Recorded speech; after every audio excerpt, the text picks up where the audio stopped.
bring the depressing down mode. But. You can only wear white at certain stages of your child's development. Yeah, that's like decorating. I could only decorate like at least 4 feet up because that they would just tear apart anything that was lower than that. Yeah. All right, welcome back to Speaker Track and our lamenting woes. And we are going to jump in for wins and learning. So who wants to start? I'll go. Go ahead. I am so grateful for Lamira. Our partnering for Keynote is awesome. And I just listened to her feedback right before I hopped on. And it's just awesome. But my win is I got my video off to her yesterday, and it was messy and it was rough, but I'm like, I'm doing this and I'm going to do it every day until I feel like I got there. And honestly, I just feel like, I know I've talked to you quite a bit, Connie, but I just feel like it's been so frustrating because I've wanted to do this. I've wanted to certify for so long, but it just kept feeling like it was just like, not yet, not yet. And it was just like, I would want to sit down and hit walls.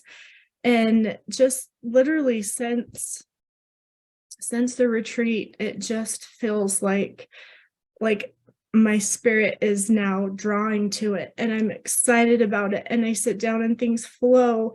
And even just listening to Lamira's feedback, I'm so excited because even in my keynote, I was talking about like 3 important things to remember in crisis, and it still just didn't feel right. I didn't like, my topics that I was doing for the 3 principles. And sorry, my brain's all over the place right now because I'm trying to process it because I just listened to it. Anyways, the short answer is I finally feel like my title or my topic makes sense now, that instead of just focusing on the word remembering, it's the 3 gifts of remembering. And that helps me focus in on and just makes more sense on, it's like what I was trying to say, but it didn't make sense how I was going about it. And so now changing it to the 3 gifts instead of just remembering, it like niches it in more. It makes more focus, more sense. And I just feel like now I can go put the details in and then it will make more sense. So I hope that made sense, but I'm excited about that. That's half the battle when you're doing a keynote, is that you have here and here that you want to get out here. And it's just trying to find the vehicle and the conduit to do that. That's when they were asking me for the Relief Society to talk about problems, and then we could liken it to lemons because it was spring and they want it to lemons. And I'm like, okay, can I just, there's obvious, right? But then how do you share something different and new and that's going to be deep and meaningful? And anyway, I know what you're saying. And you have the things you want to say, but then it's just not clicking. So way to keep after it, to keep getting the iterations and iterations until you get down to the nubs of, I think I found it. So great job. Anyone else? Way to stay with it. Having an accountability partner makes a difference. It's huge, because knowing that I'm going to send it to her and then she's like, oh, I got it, because she was gone. And then she's like, I got it. And she gave me feedback. And then you're like, oh, I want to do it again. Do you know what I mean? Like, I want to do it. And I got that same feedback. And I had a couple of things. So the first one was, I had a little thought come to me when I was trying to do my Relief Society lesson on Sunday. And it was in conjunction also with the keynote. And the Lord was like, you're making this too hard. Like, you're overthinking this. And when I sat down after the retreat and Sunday morning and was putting that together, it's like what you're saying. It's like taking that here and putting it into a mortal way of saying it. Because if we could all speak spirit to spirit, we would get it. Right. So, but there were a couple of things. And the first one is when I stood up to redo my hook, I redid my hook and point with Raylene and sent it to her. I finally had a story come to me, because Connie, you had suggested that I come up with a story of here's how I like a show don't tell. And I'm like, I don't have anything, because I'd packed it all away in my brain. I couldn't, and as I stood up to share it in the middle of me recording, I'm like, oh, this is it, holding her little cold plastic molds in my hand instead of her. Right. And I was like, that's it. That's the story. And I was like, it came to me and I was like, oh, but I had to be recording it and speaking it out loud. And so I realized I'm like, I get it in the speaking and in the doing. And it was the same, my Relief Society lesson. I was able to practice tech and timing with my slides because I was like, this helps me so much flesh this out and keep it concise. And while I was speaking, I was laughing because I was like, I have a repeater statement now while I'm speaking. And it was, keep Jesus in your boat. And then I'm laughing because Raylene talks about that in her keynote. And I was like, we were dying, but I was like, keep him in your boat. And it was kind of fun while I was teaching to have those little things come in and to utilize those, like those skills while I'm actually in the moment. So that was kind of fun. I kind of feel like I'm practicing not my keynote, but I'm utilizing the skills in my calling. And so that's been fun. That's been good. So good. And however you practice it, however you utilize it, that's where you need to use it. So proud of you. Great job. And I appreciate your patience with this process. It is a process. We rarely sit down and just write out our keynote and we're done. I've had a few times where I've been able to do that, but generally speaking, the Lord wants us to keep iterating. In fact, I'm not name dropping, but I'm going to share some things that I learned from Reina Aberto when we went to lunch the other day, and I went to the wrong restaurant. Yeah, I was super sharp.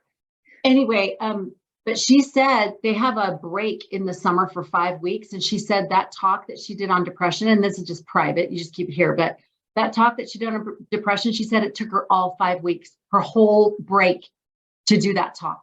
She said, I felt like I wanted to get really clear with therapists and counselors and people who knew about this, and then my experience, and then how do I share this in a way that people can receive it, and I'm sharing accurately, but I'm also sharing it connectedly, right? I mean, she used different words, but that's what she was mainly saying. So, and she's got access to all these people that can help her with their talks, but it still had to come from her to be able to have something for them to help her with. So just so you know, good job. All right, fantastic. Taylor.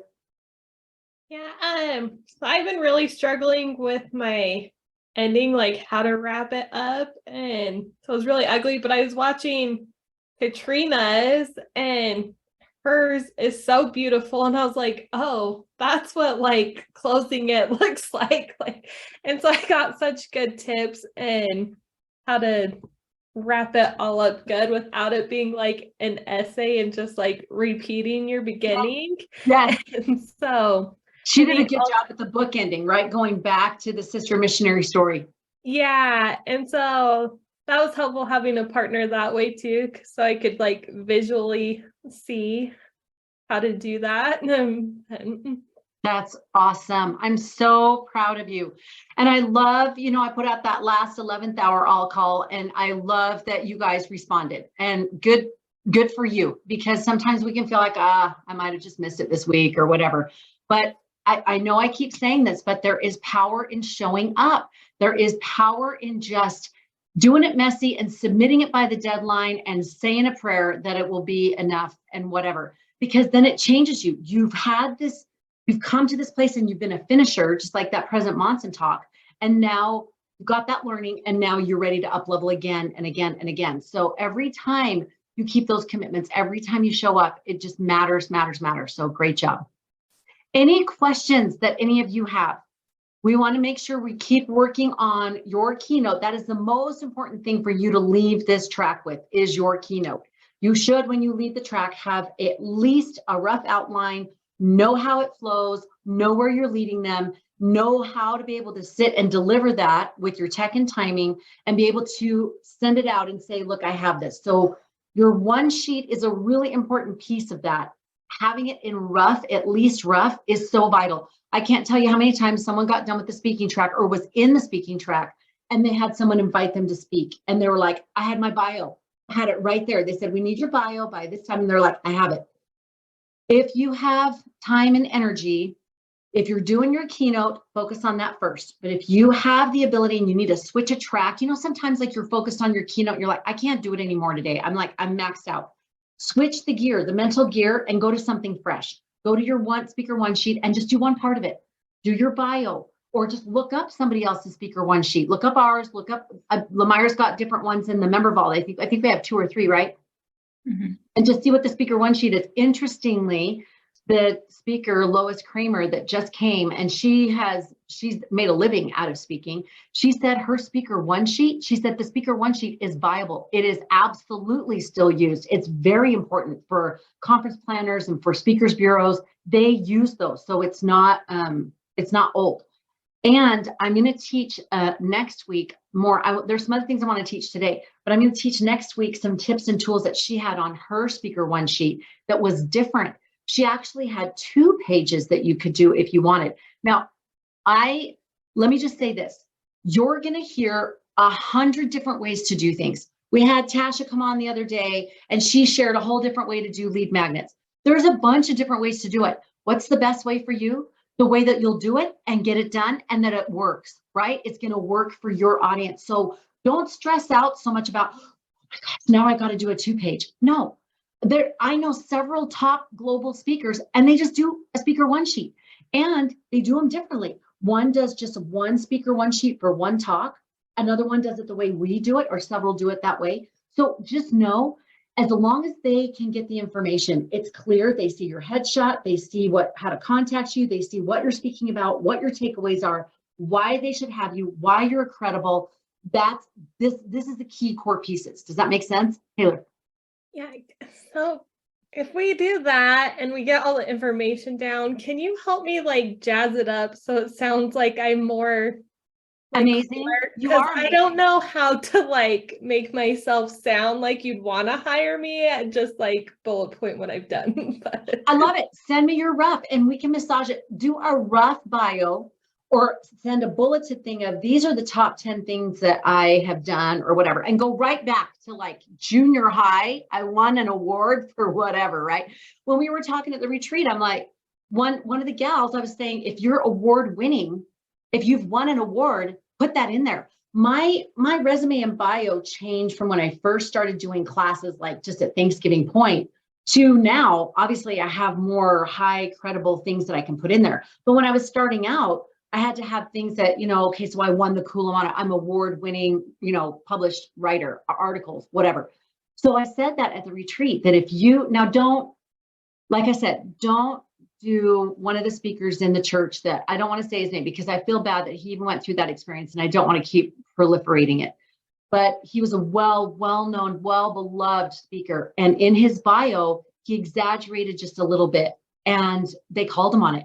He was like 90 something and they're interviewing and saying, did you lie? And he can hardly speak. And he said, yes. I mean, they had to expunge all of his talks. So I know we wouldn't intentionally try to do that. So when I say this, I want to make sure that we're clear. I'm not asking you to act like you're something you're not. What I'm asking you to do is go back through the things that you've been able to accomplish and see them through a new lens and go, oh my gosh, wait a minute. I did do that. I did win an award for writing. So I am an award-winning writer.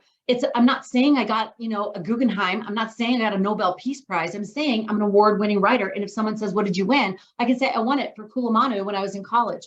And it's legit. It's on record. When we did that at the retreat, one of the gals there, Bethany, who does cake, she was like, oh my gosh, Roots Tech. They brought in that big cake boss guy I can't remember his name. She forgot all about it. She won. They did a contest for Roots Tech and she won first place from this guy. I don't know, he's from New York or something, but anyway, he's national. And she was like, I won. I was like, girl, that's an important thing. How could you forget that? That's important. So we women tend to go like this. No, this is a time for you to dig deep and go, oh, I was on that podcast. Oh, I did that interview. Oh, I did that thing. Lemire. Something that hit me over the retreat too, because I was thinking about this and I've been reading the bios again, like if we've been going through foundations and tier 1 and it hit me. I'm like, okay, well, I've been working with Connie for 5 years. And 5 years before that, I was in the health coaching industry. And I'm like, I can now put, I've coached hundreds of women. And I was like, and if I say 10 years, because Diane helped me with this, because I was asking her, do I go get certified as a coach through ICF? And she's like, well, why do you need to? And it helped me go back. I'm like, my years of credibility, like I've been in the coaching industry for 10 years. And so that is credibility right there. Absolutely. And I'm like, and helping women go from here to here, and whether it's through health or whether it's through business. Exactly. And so Taylor, I've seen your bio and we've talked a little bit about that. And so I don't know if you saw the bios one in Member Vault, but that's literally what I did this morning when I was working on my one sheet this morning. As I opened up that and I went from the one that Connie shared, here's this bio before and here's it after jazzed up to give me some ideas. And I went back to the things I've been sharing. I was like, oh, I have kind of a dead Facebook page. It's been dead for like a year. And I'm like, I need to go back and revive that because I have so much stuff on there. Then I went, oh, that's the Facebook page I should share, right? Instead of recreating it. So you have experience and you have that in there. And something you said at the retreat to me, you said, I want to share it differently than everybody else who's been sharing in your circumstance. Put your personality in there. Just like, mom of 5 precocious kids, like, you know what I mean? Things like that you've been doing, you will jazz it up and have faith that your person, like you're just hilarious and you have Yes. a voice.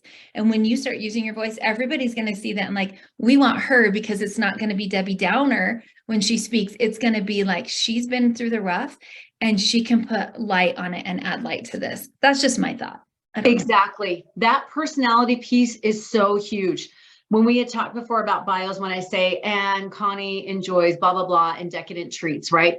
Like, and mother of 7 with her sanity mostly intact or whatever. When I speak to women and when early on, I would do something like that to just let them know, hey, I'm just like you, whatever.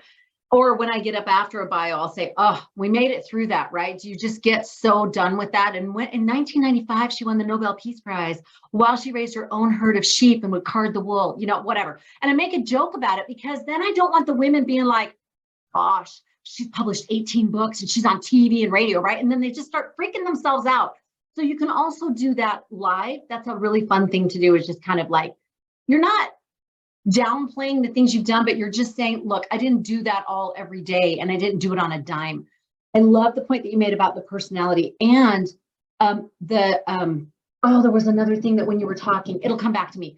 But this bio, go through the things that you've done that would relate to your audience. So anything that, if it provides credibility, then just put it, because credibility is credibility, and that's important. Lamira can honestly say, I have coached hundreds of women over 10 years. That's what she can honestly say, that because she's done that and she can show proof. So think in your mind, if anybody called me on this and said, I want to know where you did that or how you received that, you could say, oh, I can show you right here. So I think about that all the time. Like I could prove that. But send it to me and then I can help you kind of play with that. Think about how you could say it in a fun, personality way. Perfect. Thank you. Awesome. Any other questions? These are really good. We're talking about speaker one sheet. And just get it down rough. Yeah. I just have to say, when Wendy referred me to you and I looked you up before I did my discovery call, that was me. Exactly. You just said, she's done this and this and this, and she expects me to call her. And yeah, it took me a minute to be brave enough to make that appointment. You know what? That's good to know, because on my website, my bio on there is a little more fun and perky and sort of like, but I can't do kids after 9 and things like that. Trying to soften that just a little bit instead of the all official bio. So I appreciate that feedback. I should probably go back and look at that bio and see what we need to do if you want to put that on the agenda. Sorry, she's like, I'm in speaker track right now. I'm not on that kind of thing right now. I'm not on the clock. I just have to say though, 20 minutes with you alleviated all my worries, because you're so genuine and loving. I just have to follow that up because I don't want you to feel like you're all like, because you're so sweet. Thank you. That makes me happy to know that the women feel like, okay, she's not all stuffy and upper crust. Although I do need, that was me saying the wait, she wrote how many, I do need your help. You can put it in the chat. I don't know what to wear for women's conference. And I'm supposed to be telling you ladies what you should be wearing for women's conference. And I'm like, no, and I hate to even send them another email, because those poor women, can you see their pictures and you see the emails they have? There are no mini skirts.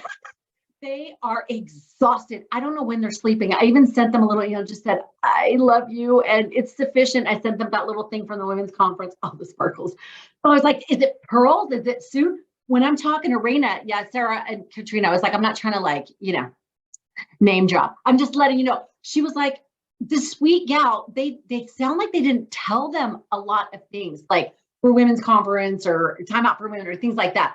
and they haven't said anything to us about what to wear. So I am going, is it pearls in a suit or is it a dress? I feel like what you wore on the speaker, like when at the retreat, when you did the speaking, like, I think that's perfect. I've been to women's conference and watching the presenters and just that step above your audience, but coming in a dress, I think it's just more credible. Like I don't know. I've watched a couple people and that's just my thought, coming in a dress. Which outfit? Because I had the slacks with the shirt. Sorry. This is actually helpful for you guys when you're speaking at women's conference or anywhere, like, oh, what would be good to wear? For me. So keep going. I think it depends on what you're talking about, right? Like, I agree. You can, the hot black socks with the vulture, like you could do something, but something that when, like for you personally, like the blue dress with the flowers on it, it felt, I don't want to say churchy, but your audience, right? They're all members of the church, typically, kind of that coming in there, and you'll feel official. And yet at the same time, you'll have that feminine flair to you, if that makes sense. Yes, I felt that way too. That's why we chose it for the speaking day, is that you can still be your personality, but you still need to have that sort of professionalism, right? So this is something to consider: your audience, what's the communication, the reputation and the branding that you want to communicate, and also what is the protocol, right? And I haven't heard anything for protocol, so I'll send an email and just say, hey, is there anything I should know? Or I could just, email Raina and just see what she said. I'm kidding. I'm being so funny. Anyway, any other questions that you all have? Anything that you're like, I'm working on this keynote, I'm working on my one sheet and it's killing me. This week's goal is final keynote and your final one sheet. Those are the goals. And then for modules, if you haven't watched Tech and Timing and Get the Gigs, then absolutely watch that, because next week we're going to use your bio from the one sheet and we're going to get ready to send it out. So remember at the very beginning, I talked to you about find an organization that you would like to submit a speaker availability request to say, hey, I'm available to speak. I would love for you, 2 earrings. I would love for you to be able to, we have email samples. I would love for you to be able to come and say, this is the organization that I'd like to send it to. And even if you have a rough of it, that would be great. And we can kind of go through a hot seat of, okay, this is what I would encourage you to do. We have a module that has some examples of emails you can send out. So it depends where you are on this stair step. If you're like, I haven't even finished my keynote, focus on that. If you're like, I finished my keynote and I feel pretty good about it, and I feel like it's good, I'm going to keep working on it, then go to your speaker one sheet. If you feel like you've got those, then go to the Get the Gigs and make sure you, at least, at the very least, ladies, just listen to the modules. Raise your hand if you've been able to listen to Tech and Timing. Does it count if I taught it? That counts. And then raise your hand if you've watched Get the Gigs. Nice. Okay, then watch. If you haven't watched Speaker One Sheet, who's watched the Speaker One Sheet? Oh my gosh, you ladies are the bomb. Okay, so all of those, fantastic. Then since you watch those, then I encourage you to go ahead and just, while you're sitting waiting for your kids or something, even voice text, what would I say in an email to get the gigs? Because that's the most important thing. You can do a whole bunch of other things all day long, but it's getting the gig. It's getting that email ready, getting the one sheet put on it, and then being able to send it off and let people know I speak and I'd love to speak for you and hire me, right? That's what we really want to do. Yeah, Raylene. So a couple quick questions. So one, I've thought a lot about this, and honestly, the last couple of weeks, I have just felt, actually last month, felt really strongly like I got to reach back to the directors of my son's program. Because after that call, I kind of haven't really pushed it because I didn't feel like I had enough pieces in place to go in and be credible yet. But I feel like that's super important. So, like I even keep feeling like you need to book a trip to Montana. Like you need to go there. Anyway, so does that count? Oh, heck yeah.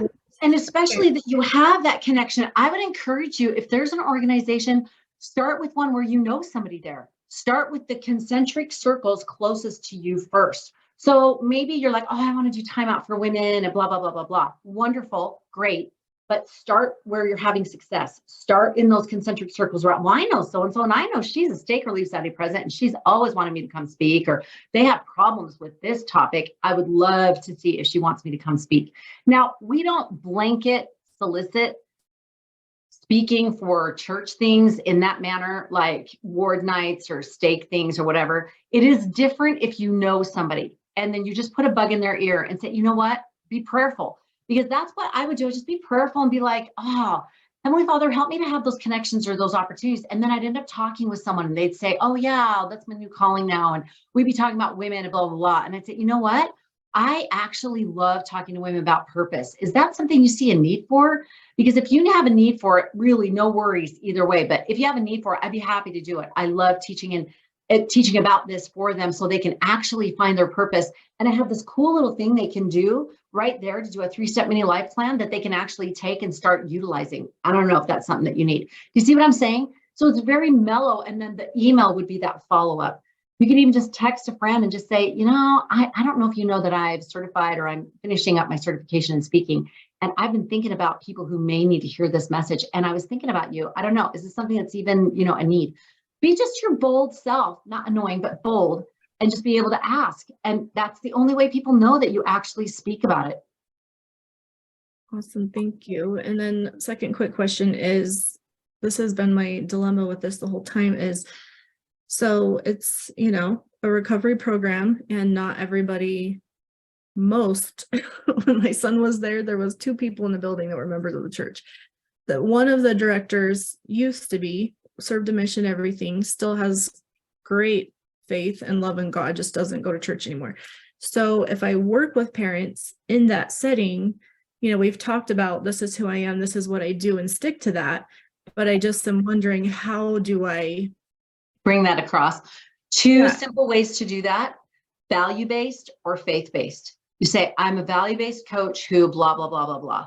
So you can let those parents know, like therapists often will say, we know and respect the Latter-day Saint beliefs, so that you know that even if they're Catholic or something else, that they are not going to negate that belief system and they're not going to undermine it, that they respect it and they understand it and they're going to work with that and support that. Does that make sense?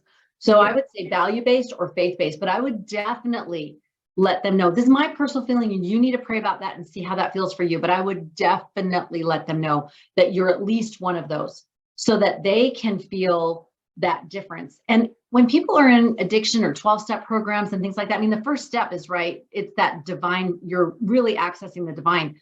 So I don't think it's anything that's not appropriate. It's absolutely appropriate, but you're just letting them know that I am intentional about the way that I bring that in and how much is comfortable for you.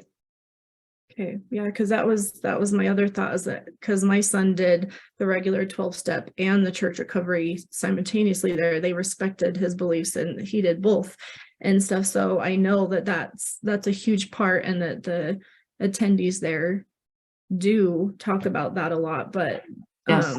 But at home or in their families or the parents, you know, may or may not and stuff. So anyways, it's just kind of like that. Love that. Yeah, walking that line. And I love that you know your audience and you're aware of that. That's really good. And that's just a couple of suggestions of a good way to go about it. And when you talk with them, I would ask them that. Say, this is the way that I approach this, and I'm able to, it's like a thermostat. It's never off, but I decrease it or increase it depending on the need or desire of the person I'm talking to. But just know I'm happy to regulate that as depending on what they need. Okay. Thank you. Awesome. Any other questions? These are really good.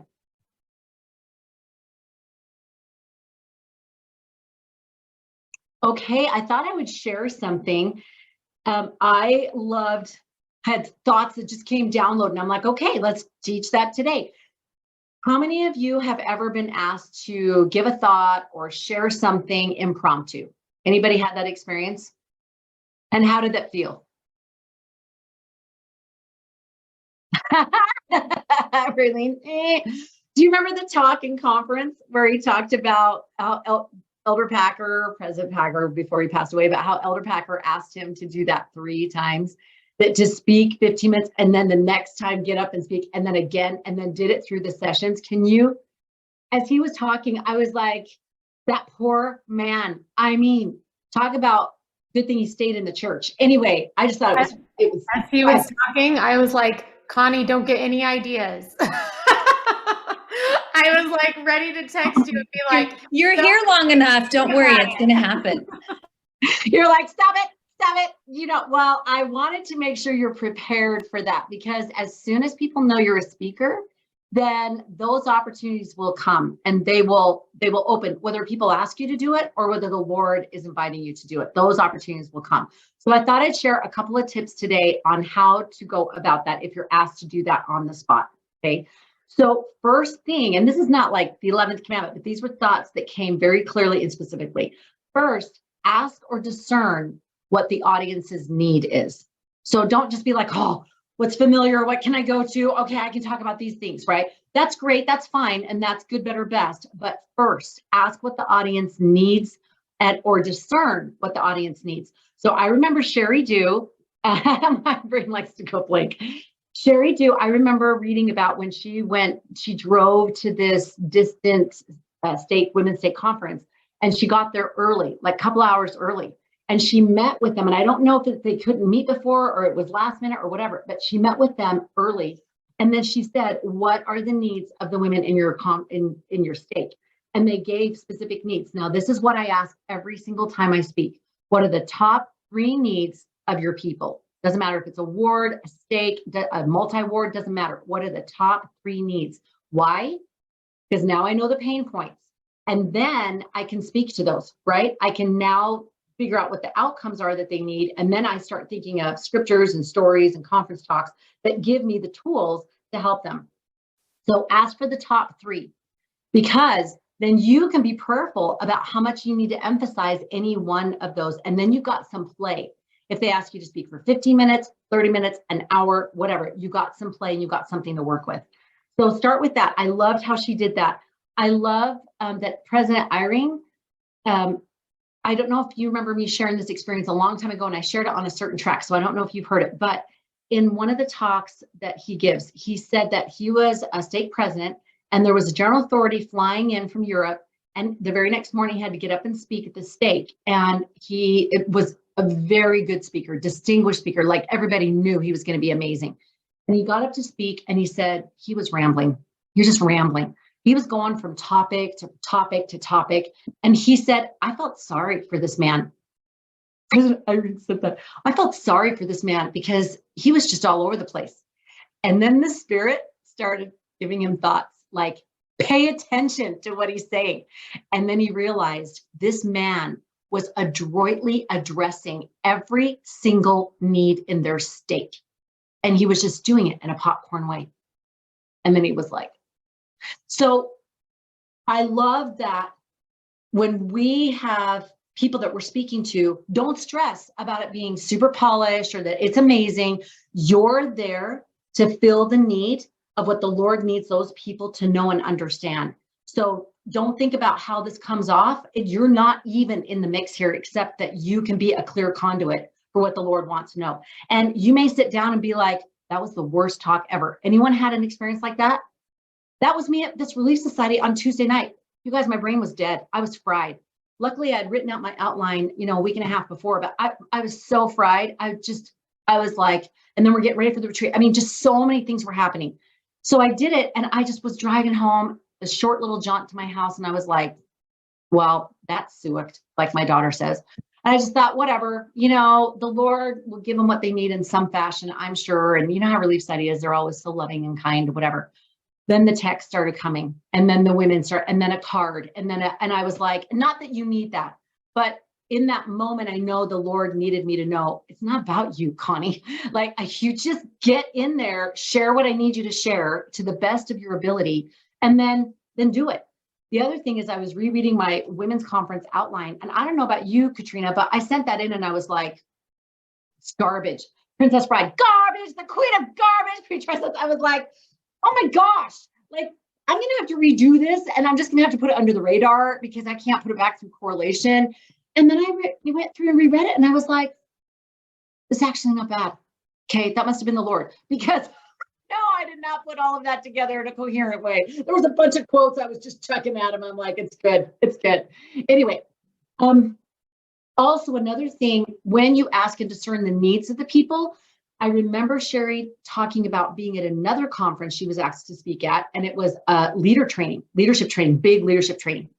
It was in a different city, like maybe Southern city, South America or something. Anyway, it was a different city. And she went there and she asked, which I thought was a really good question, who's presiding? I would never have thought to ask that. Who's presiding? And nobody knew. The person that had the highest authority had not delegated the keys to somebody else. And there was a bunch of stake presidents there. Nobody knew who was in charge. And she said that meeting fell flat. She said, even everybody there could tell you that that fell flat. And it taught her the importance of presiding and getting that authority. So going to the stake release side president and saying, what is it you need me to do? And then going to and saying, who's presiding at this meeting? Who's the authority? Who is it that I know and I need to talk to about any questions that I have or doctrinal things or whatever? Get set with that. I thought that was really great information. Okay, so that's ask or discern what the need is. Any questions or thoughts on that? Okay, second thing, align it with your one big message. If there's any possible way you have an opportunity to speak, the Lord's called you to speak about a certain topic. If there's any way you can share your one big message, you can throw in a story about your one big message. Now, this is not manipulating the situation. This is stand and deliver as who you are. And whatever topic you're speaking about should relate back to your one big message in some way. If it's caregiving stuff and you're asked to speak on service, totally can apply it. If you're asked to speak on the women are struggling with faith, what's a caregiving experience you had that really tried your faith? Bring it back to that. Don't feel like you've got to reach out there for those experiences and things to talk about. Bring it back to your one big message and the experiences that you've had, and those will be so connecting. And because you've been asked to be a messenger of that topic, you will have additional covenant power when you speak about that topic, and it will be powerful. I always find a way to throw in purpose. So just so you know.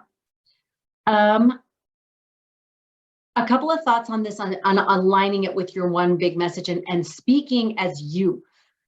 One thing that Raina was talking about is time out for women. When she was speaking for them, they did not give her a lot of direction on how to speak, what to speak about, what format she should speak on. She didn't know until she got there that it was a little bit less formal, that it was more connecting and engaging and things like that. She didn't know. She said, after that first time I learned to do it differently, but she said that was a really big surprise for me. And she said that they give the same talk 6 times. Well, she's been asked to do it 6 times. So that by the end, she got it done really well, but she just had that one message. And I thought, Keystone Keynote, we have our one core message, and don't be hesitant or afraid to share the same thoughts anywhere and everywhere. There may have been people who had shared stuff from, oh, and she spoke about this or whatever from a different city. Doesn't matter. She just kept speaking the same thing. And that was awesome. And then she also said, when she was getting ready to speak at General Conference, she talked with Sharon Eubank, and she said, I've been listening to the sisters' talks and the different talks they've given at General Conference so I can sound like them. And Sharon Eubank said, don't sound like them. Sound like you. The Lord wants you to sound like you. So just like you were saying about Taylor in the bio, if I was reading through your keynote, would I know it's you? Would I know that it's a Lamira talk or a Katrina talk or a Raylene talk? Would I know? And that's another thing when you're writing a book. That's one way that people can tell if you're a good writer, if they can take any page and they start listening to who it is that's speaking, and they can tell the character who it is that's speaking because you have made it their voice. So make it your voice. Don't sound like everyone else. Honey, can I share something too? Yes, please. So since I'm in Relief Society and I've taught a couple of times in my ward, I found too that the more you do it, the more people will find you credible and they'll come to trust you. So the first time I taught in my Relief Society, while I knew people would hardly raise their hand, right? And then this last time I had a couple of people raising their hand that I didn't even know. I didn't know their story. But I had actually asked people to share their experience. And I even told them at the beginning, I said, hey, you'll know I'm okay with silence. I'm okay with that for a minute. And I'm okay if you want to share. And you know what I mean? It was kind of like, and then by inviting other people to share, and I don't know why I'm sharing this now, but inviting people to share, I think it encouraged other people. And these were people who don't normally raise their hands, but I felt to ask them to share an experience. Then I had other people who are raising their hands in there. And what I found though, too, is I'm like, the more we share and the more we get comfortable in our way of presentation, the more people feel more comfortable, especially if you're open and inviting. Like none of the whole you shared and like moving, like you've talked about this before. Yes. We've all been in that lesson where you share and then they just move on. You're like, oh, is that even helpful? Like, okay, but that was just something I was thinking as you were talking. The more we share, the more people will trust you, and the more they'll know you, and then they'll be comfortable with open. And that you bring up another great point. I love that. Love that. And that is so true. And that means we need to share something vulnerable. It doesn't mean you have to share something that's devastating right off the bat. That's a little uncomfortable. But it means that by degrees, you notice with the retreat, we do more superficial, even though they're meaty questions, but they're more superficial questions. And then we go to more meaty questions. And then we go to more meaty sharing. And it's just excavating layer after layer. And that's a good way to go about any speaking thing that you do. You do this sort of toe in the water, then your feet and legs in the water, and then your whole body in the water, and they're feeling comfortable with you. If you are invited to speak and you're like, I don't even know what to do with this time, give them time to share with each other, time to ponder, or time to share out loud. So the first level is ponder. I'm going to ask you to ponder for just 1 minute and write this down. The next level is, I'm going to ask you to do that and then turn and share with someone next to you. And then the third one is, I'm going to ask you to share out loud. Sometimes people need time to be able to write something down to know what they want to share. They can't really think off the cuff. So it's helpful if you give them time to ponder or write something down or share with someone else and then ask for people to raise their hand and share. Otherwise, you get the same 3 people every time. It's so annoying. So that's something to consider. Also on this, don't let me dissuade you from sharing what you have. If the moment comes and you're like, okay, well, I just gave this keynote like a month before, say a little prayer and ask Heavenly Father, is this okay for me to share or share pieces of this? And likely, very likely, it will be fine for you to do that. There's a reason why you felt to share what you did. And it's not just a one-off. Have you noticed this? When you're speaking, that's why we do a Keystone keynote. It's not a one-off. You're going to keep talking about this in some format. I remember years ago when I was in college, I was in 2 different experiences. One, I was in a Relief Society presidency, and the girl was supposed to, I was over the speakers, the teachers, and the teacher for the next Sunday, I had checked with her and she was going to be there, blah, blah, blah. She wasn't. We didn't know until the song started. And I was like, she's not here.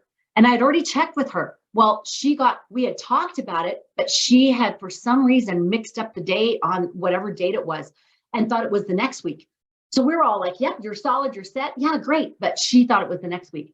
So I'm like, let me go call her. And I was in the Tanner building. And back in the day, we had the manual that we were doing the prophets teachings. Do you remember that?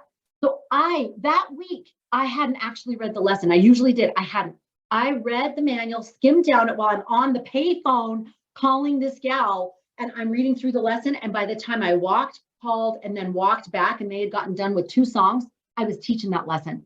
So goes to show you, if you have some outline or something to go from, just go from that. Another time I was sitting in a Relief Society, and I wasn't in any calling, but I had just gotten done speaking for EFY like 2 months before or something. And that was back when I was using written outlines. So I didn't really memorize stuff. I mean, I had an outline, so I didn't remember the flow, and I packed in that stuff. Oh, so pathetic, so packed. So there was no way that I could actually remember everything that was in there. But and when our bishop's wife was in there, and she actually eventually became the general primary president, but she was in there and she stood up and she was like, and asked the Relief Society president, said, oh, who's teaching? And then the Relief Society president was like, she is not here. Same thing, sang a hymn. Thank goodness for hymns, sang a hymn. Well, I went over to the Relief Society president, knelt down by her chair, and I said, if you need it, I have an EFY talk that's approved and everything, and I could give some pieces of that, and we could just have a discussion about, it was faith, or, it was feeling I recognized the Holy Ghost. And she was like, yes. So I did it right there. And the Lord brought things to mind through the Spirit, and it all worked out great. So I'm not saying don't use what you have. Absolutely draw from that. But again, do that first thing and ask and discern if there's something, and then trust that the Lord will bring it to remembrance. So that was a thought. So always have your Keystone keynote on hand, on your phone, because now we can have it on our phone and you can just go off of that and you can go off those points. And hopefully you will know those stories and those points so easily and so simply that you could sit and talk about it, stand and talk about it anywhere. 5 minutes, 15 minutes, 50 minutes, it doesn't matter. You would be able to talk about it. That's the goal of what we want to do as a DTL. Then the third point is make it story driven. So whatever you do, make it story driven, and that will be engaging. Start with a topic, and if they've given you a topic, then think about the principles. Obviously, you're going to go to the 3 principles, like if they have 3 pain points or whatever they have, you're going to go to the principles that help fulfill and solve those pain points, and then you're going to want to be story driven. Share your story, share their stories and those stories in the scriptures so that you have that base. It's not just I'm going through my life history with you. You want those scripture stories to come into play so you can relate them. I cannot read my writing, and that's just all there is. Sorry. Oh, I thought it was Elder Scott. It was Scott Christopher. So sorry. So I just did this podcast interview with Scott Christopher. He's an actor. You've probably seen him, not Cinderella's type. He did a lot of those Hallmark, Netflix, and church movies. And he was sharing a story about how I wanted to ask the question, how have you navigated the gospel and acting, and try and made those two make a fit? Well, it was beautiful. I didn't have to ask that question. He started sharing. I asked something else and he started sharing the story that he had this beautiful opportunity. Actors, it's feast or famine.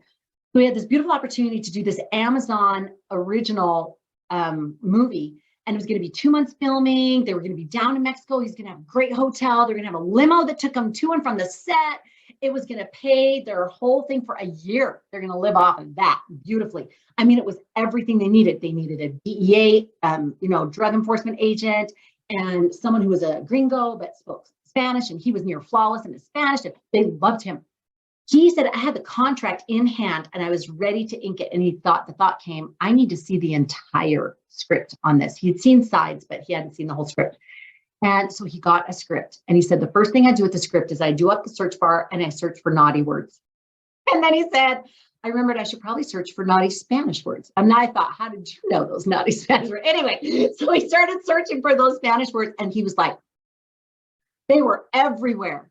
And he said it was with great lamentation that he had to turn it down. But do you see what I'm saying? Sharing a story like that, when I'm in a situation, if I was trying to make that point, then I could just draw on that story, share that story. It's about someone else. And then I'm teaching the principle. So I don't have to come up with content myself and be like, shma, shma, shma for 5 to 7 minutes on whatever that is. So make it story driven. Yeah. Can I share that? So that's what happened to me when I was speaking in Relief Society. We just came off the retreat. And I hadn't been able to reach out to these women to ask to share their stories. So I shared their stories in a way where, one, I wasn't revealing anything that was inappropriate, but also like I took Sweet Debbie, you all know Debbie, and I shared her story without saying her name, but saying basically where she had come from and then what she went to do to serve with the Hope Squad, right?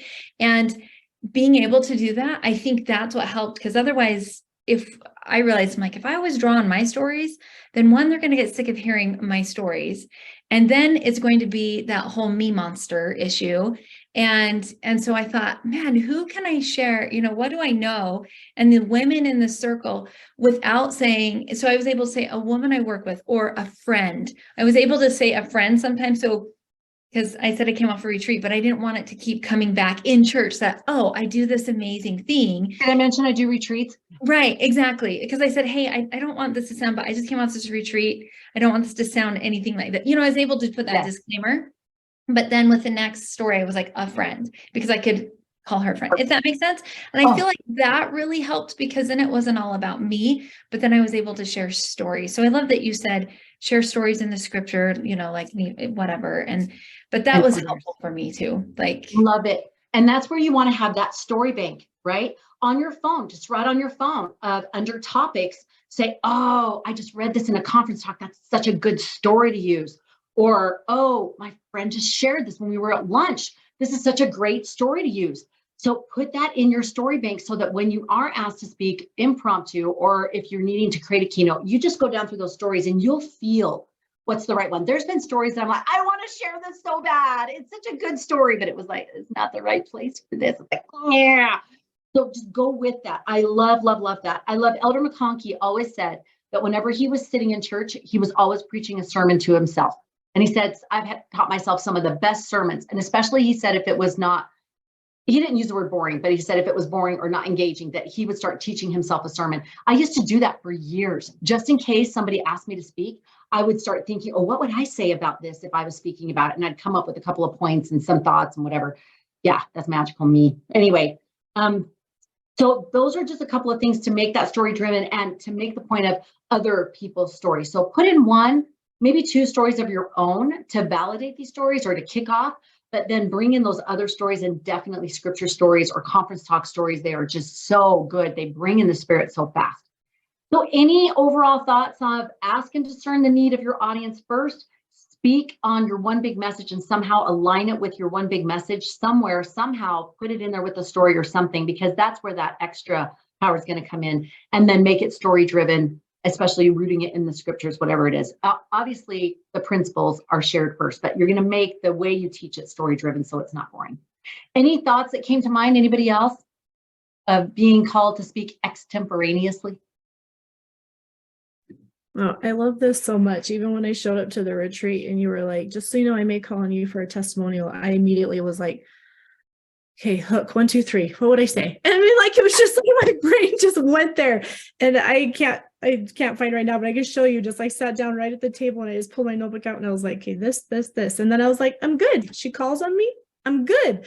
And so it's awesome. And I've thought about that a lot too. You know, you sit in state conference and they're like, we're going to be calling a few people up, and you have no idea who they're calling and stuff. And so I love this because I kind of have already had a little experience of, you know, just using the outline to kind of prep just in case, and I'll, you know, just occasionally do it. But I love this even more, especially the one big message part, because I've noticed that, even because honestly, I've written like 4 or 5 partial keynotes at this point. And I was working on this one, and then this other one came, and it was like probably one of the most powerful ones, and I'm still working on it. And it was just like bam, bam, bam, bam, bam, just like, you know, the rough part. And all of a sudden it hit me like, your message needs to be in there every time. This is your message. And I realized I was reaching out for too many other things, and that I needed to be like, no, every single one of these needs your thread. And so I loved that you said that, because it does just, you know, like we talk about, your message just kind of outlines it for you. And then it's the Yes. And it should. And I love that you brought that up. We talk about the red thread, you know, the Tamsin Webster, her whole thing is the red thread. And that's the minotaur that was going through the maze. And anyway, the red thread is what led them out, that your story should have this red thread driver that goes all the way through it. So when you get done, people know exactly what you were speaking about. They can remember it. And that's why the repeater phrases are so important, because people don't, even if they've heard it and heard it and heard it, they don't get it unless you put it in a little succinct phrase. And if I don't say purpose changes everything, purpose changes everything. So then you can see purpose changes everything. When you keep hitting those drivers in that red thread, they will walk away and they'll be like, oh, purpose changes everything. And if that's all they get out of it, fantastic, because that's your core message, right? So beautiful, beautiful. Anyone else? So just to add to that, I was thinking when you said like, just keep, like, you can keep saying the same thing over and over again. Like that's what, like, any social media classes I've taken have been about. They were like, you have to remember that you will be blue in the face talking about the same thing over and over again, and then somebody will finally get it. Like, it's not it, you are supposed to keep on talking and keep on going and keep on going and repeating yourself, and you'll feel like everybody already knows, they've got to be sick of me saying this. But the reality is that they you know, it's going to be different people, and it's going to be, and we have to hear things multiple times to really let it sink in. And so we shouldn't be afraid of that. So love. Absolutely love. And again, if we're not being annoying about it, if it makes sense the way that we're sharing it and it's giving value, then it will make sense why we keep sharing it. Then people will not get annoyed by it. I can't believe how many times people will say, well, what do you speak on? I'm like, my social media is all about purpose and women fulfilling that and helping women do it, or do you do Studio 5? I didn't know that. I'm like, oh my gosh. So it really is not as annoying as you think it is. It's the approach and the way we go about it. If someone's putting their book on every single day and buy my book, obviously then you're like, I know what she does and I don't want it. But it's the way that you weave it in the approach. So beautiful. Thanks for bringing that up. Any last thoughts? If anybody wanted to share? You ladies, this is great. I just love seeing you. So remember, this week, what's your goal? Final keynote, and send me the 5-minute video, okay? And send your accountability partner first, and then send it to me. And then second is you watched all the modules. So the second is your one sheet. Get your speaker one sheet roughed or finaled. And then the third thing is get your email roughed to be able to send out for a gig. If you can do that, that's great. Just knowing what you can skip ahead to if you are done with those other pieces. I always want to make sure you're working on something. Yes. So all those other pieces besides my keynote, I feel like I gave to you last time I did speaker track. Do you want me to resend things, or are you good? No, I'm super good. And especially if you, sometimes things change. I just had a 10:30, so I just told them to hang on. But sometimes things change and you want to refresh it, or you're doing it differently or whatever. So if there's any piece of your keynote, I loved how you sent those, the opening and the ending. It was so good.